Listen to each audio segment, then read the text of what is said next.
First up on the show, an Israeli airstrike hit central Beirut early Monday, the first such strike in the heart of the city in nearly a year of conflict. The strike comes days after the killing of Hezbollah leader Hassan Nasrallah. Meanwhile, Hamas said that another strike in the southern city of Tyre has killed its leader in Lebanon. The strike near a major transportation hub in central Beirut hit a multi-story residential building, and according to the Lebanese Health Ministry, 4 people were killed in the incident, including 3 leaders of the Popular Front for the Liberation of Palestine. Now, the ministry said that more than 100 people were killed and 350 others were wounded in the last 24 hours, as Israel claimed to have struck dozens of Hezbollah terror targets in Lebanon, including missile launchers aimed at Israel, weapons storage facilities and other Hezbollah infrastructure. Also, Israel struck Houthi targets in Yemen. Dozens of aircraft, including fighter jets, attacked power plants and seaport facilities at the Ras Isa and Hodaya ports. The attack killed at least 4 people, 1 port worker and 3 electric engineers. Israel's defense forces released footage of its fighter jets and aerial refueling operations as they prepared to conduct strikes in Yemen as well. Now, Israeli Defense Minister Yoav Gallant, in a clear message to Iran and its allies, said that for the country, no place is too far.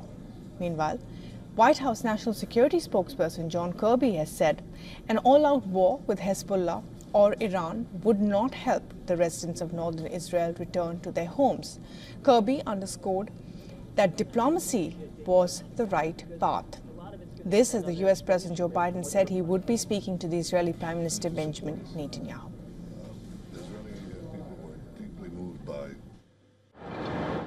Prime Minister Benjamin, anything to say to him?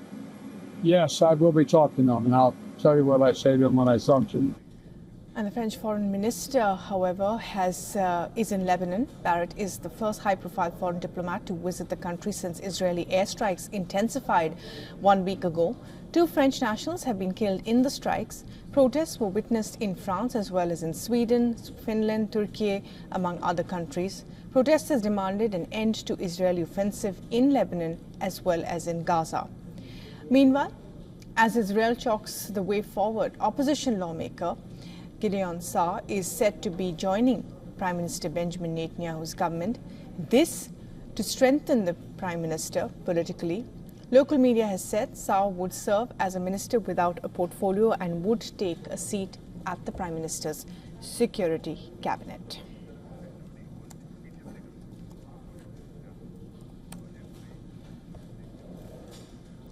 And for the very latest on this, our correspondent Jody Cohen has sent us this report from Israel. Deputy Hezbollah leader Naim Qassem has given his first speech since the killing of Hezbollah leader Hassan Nasrallah. He said that Hezbollah is ready for a potential Israeli ground operation and that those killed would be replaced. Meanwhile, Hamas has announced that its leader in Lebanon has been killed. He's been confirmed as an employee of UN agency UNRWA. Prime Minister Netanyahu said that whoever strikes Israel, Israel will strike. The Israel Defense Forces said they're targeting Hezbollah buildings, giving advance warning to civilians and are working to prevent Iran from replenishing Hezbollah. President Biden said he supports Israel's right to defend against Hezbollah, Hamas, the Houthis and any other Iranian-backed terror group. But the White House is also calling for a ceasefire. Now, many in Israel believe that would only benefit Hezbollah and Iran at this stage, giving them time to regroup. And amid reports that Iran could again directly strike Israel, a US official has reportedly suggested that preparations for a joint defense are underway. This is Jody Cohen for WION World is One. For all the latest news, download the WION app and subscribe to our YouTube channel.